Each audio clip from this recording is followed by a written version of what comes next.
One reason we shouldn't celebrate it is because our politics is pretty abysmal, although it's worse in many other parts of the world. We do have an election coming up. I reckon it's April the 12th, but we'll see. It's going to come up in a few months, and we've got effectively in an election campaign now. Here's Peter Dutton speaking yesterday.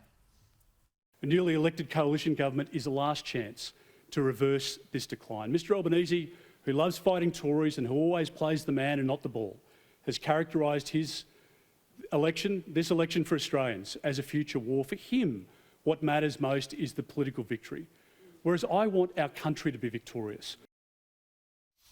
Yeah, Caroline, it's getting kind of personal between these two blokes, isn't it? Yeah, it is. But look, it was always going to be. And I remember us talking on this show towards the end of last year about how the Labor Party were going to make their campaign a negative campaign on Dutton. So, you know, it is what it is.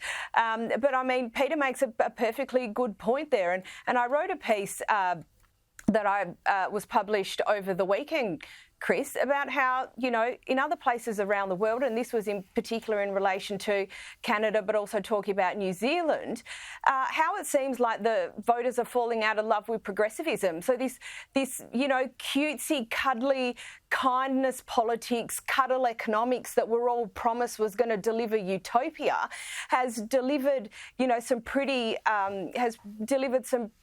major consequences, long-term consequences, lots of division, a lot of destruction. And I think people are starting to appreciate that. Wake up to wokeism. It might be on the way out. Here's Albo today hitting back at Peter Dutton. Peter Dutton will continue, as he did yesterday, to look for areas of division, to look for areas in which he can try to promote fear in the community. It's something he's done his entire political life. Wow. Yeah, look, Jim, if they want to go toe-to-toe, I think that's great because there's plenty of substance in the debate as well. They've got some big issues they disagree on. And I think Peter Dutton is just going to look strong compared to Anthony Albanese. Mr Albanese is so limp-wristed. Like, he is so like a shiver looking for a spine to run up. There's no strength there. You know, I keep coming back to this, oh, dearie me, we've got anti-Semitism. I might just have another beer in Cottesloe. This absolute abrogation of duty on so many levels as he has promised the earth and underdelivered and obfuscated and abdicated at every point.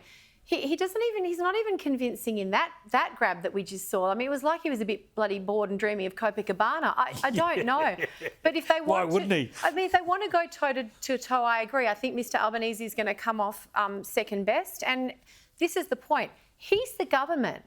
He's the government. He's the one who's been the captain of the ship for the last 3 years. That is the ship that has steered us towards the icebergs. It's not Peter Dutton who's been in charge of this holy mess we find ourselves in. As you've said all along, he's never seemed to grasp the fact that he's the Prime Minister and needs to act and lead. Right. Look, it's kind of lucky to have you two on board tonight with your Italian background because I want to raise that age-old question about pizza. And before I get your answers when it comes to pizza and pineapple, because look at this pizza shop in the UK.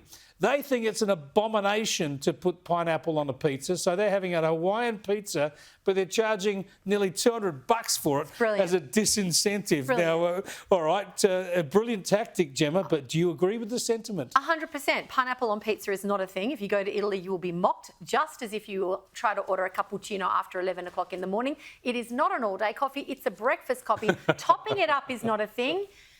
I 100% want to bow down and applaud these people. Good on them for protecting my cultural heritage, Chris. Who thought the Poms would save Italian culinary expertise there? What about you, Carrie? Surely, you know, you get the pizza with plenty of capsicum and olive and salami. Just a sprinkling of pineapple sets it off beautifully. No, it should be punishable by death. And in fact, the £100 isn't enough. It should be £100 and then a public shaming out the front for all to see your absolute disrespect of food. Yeah, now what we haven't got time to talk about at length is your mates, the Royals, the former Royals, Harry and Meghan, have been wandering around the bushfire. dispensing kind wishes to everyone. I don't think everybody's appreciated that, but I no doubt you'll be all over that. Thanks for joining us, Caroline Di Russo and Gemma Tognini. That's all the time we've got for you tonight.